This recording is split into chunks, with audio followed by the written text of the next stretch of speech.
नमस्कार, मैं लक्ष्मी नारायण गुप्ता, अतिथि सहायक प्राध्यापक, शासकीय महाविद्यालय बेमेतरा।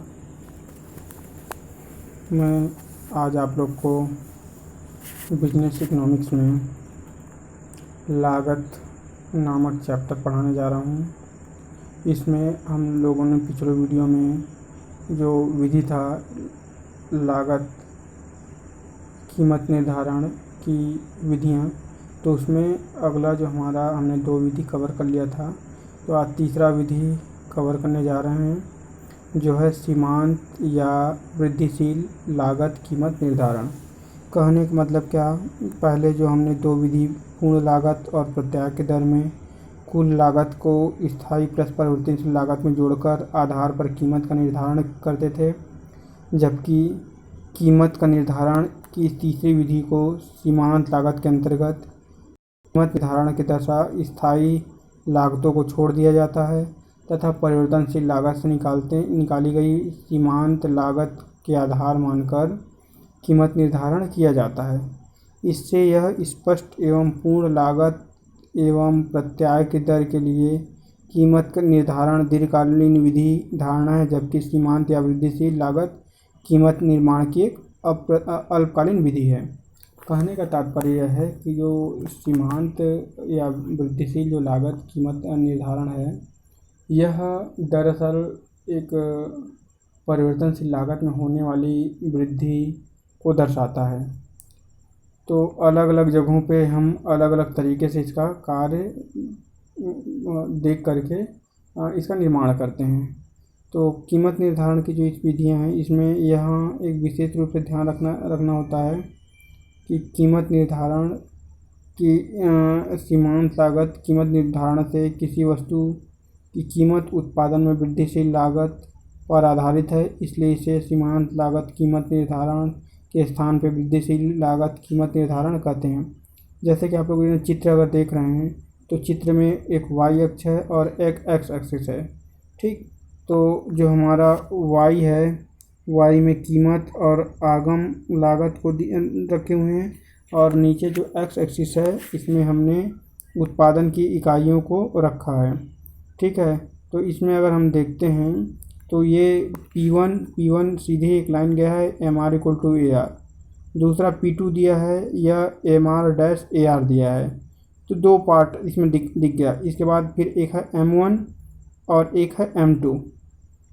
जब M1 और M2 है, ये चीज़ देख रहे हैं, तो एक जो S दिख रहा है, पहला जो S दिख रहा है, उसके नीचे से ये वाला जो पोर्शन है, ये जो पोर्शन है यहाँ जा रहा है MC मार्जिनल कॉस्ट का। दूसरा इसी के जस्ट ऊपर P2 के जो ऊपर जो ये कटिंग है S का, इसमें देखते हैं तो ABC एवरेज वेरिएबल कॉस्ट जाता है, ठीक।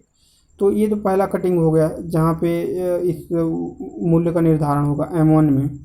दूसरा जो M2 की अगर हम बात करेंगे, M2 और P1 और M2 जो जहाँ कटिंग करेगा, इस कटिंग पॉइंट को B से डिनोट किया गया है।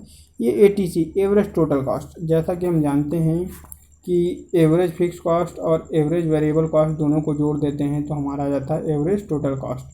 तो ऐसी परिस्थिति में जो हमारा मार्जिनल कॉस्ट है और एवरेज टोटल कॉस्ट है, एक दूसरे को एक जगह पे कट करता है, जहाँ पे दोनों बराबर आ जाएगा।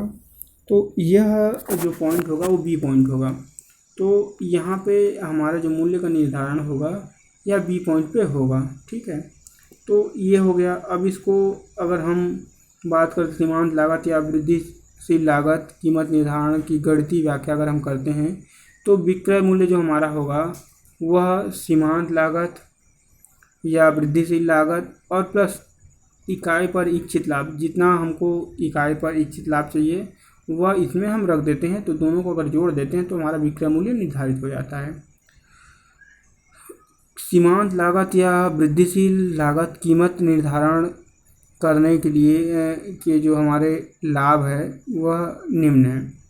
पहला क्या होता है कि सीमांत लागत कीमत निर्धारण के द्वारा एक फर्म पूर्ण लागत कीमत निर्धारण की अपेक्षा अधिक आक्रामक कीमत नीति अपना सकता है।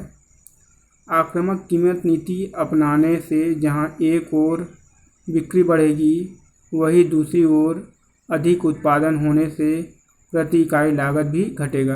कहने का मतलब क्या है कि यदि हम सीमांत लागत कीमत निर्धारण के द्वारा एक फर्म पूर्ण लागत कीमत निर्धारण की अपेक्षा अधिक आक्रामक कीमत नीति अपना रहा है, तो आक्रामक कीमत नीति अपनाने से जहां एक ओर बिक्री बढ़ता है, वहीं दूसरी ओर अधिक उत्पादन होने से प्रति इकाई लागत भी हमारा घट जाता है। तो ये तो हमारा हो गया सीमांत लागत या वृद्धिशील लागत कीमत निर्धारण के पहला लाभ।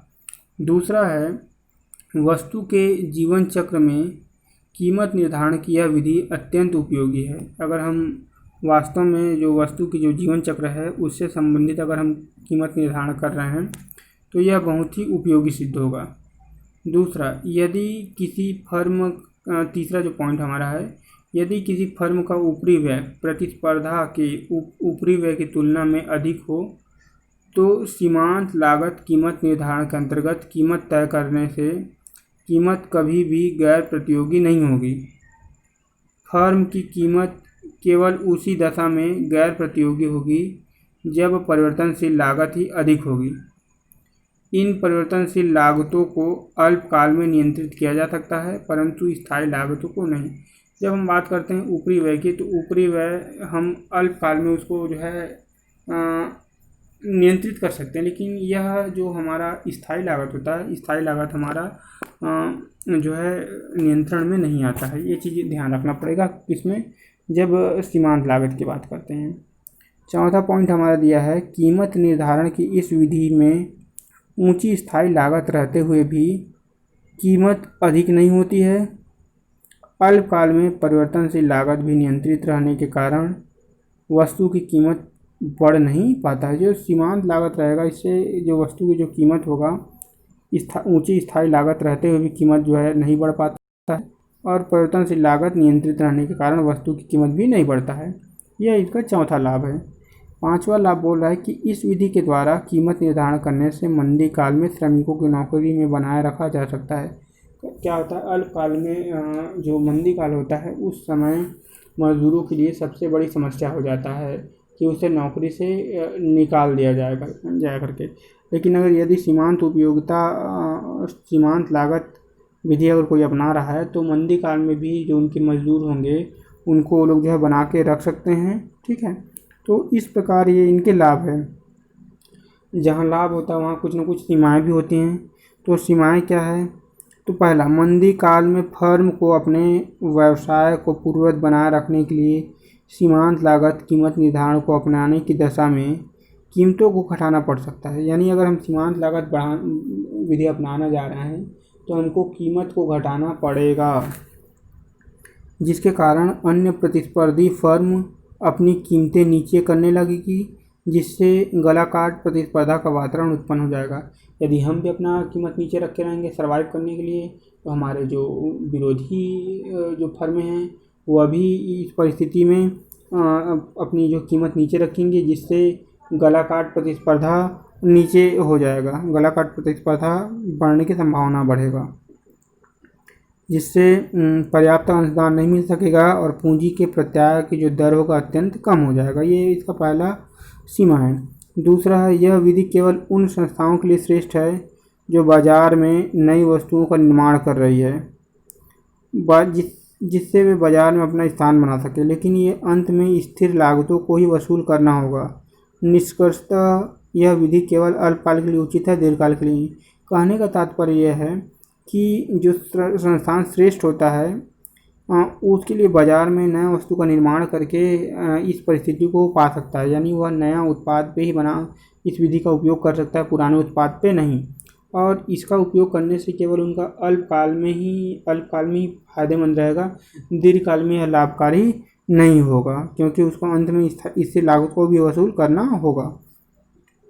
इस विधि में केवल परिवर्तनशील लागतों को ध्यान में रखा जाता है, स्थिर लागतों को वसूल करने का प्रयत्न नहीं किया जाता। यह सबसे बड़ा दोष है कि अगर हमने स्थायी लागत और परिवर्तनशील लागत दोनों लागत के बारे में बात कर रहे हैं तो इसमें केवल हम परिवर्तनशील लागत को वसूल नहीं करेंगे, बल्कि हमको स्थिर लागत को भी वसूल करना पड़ेगा।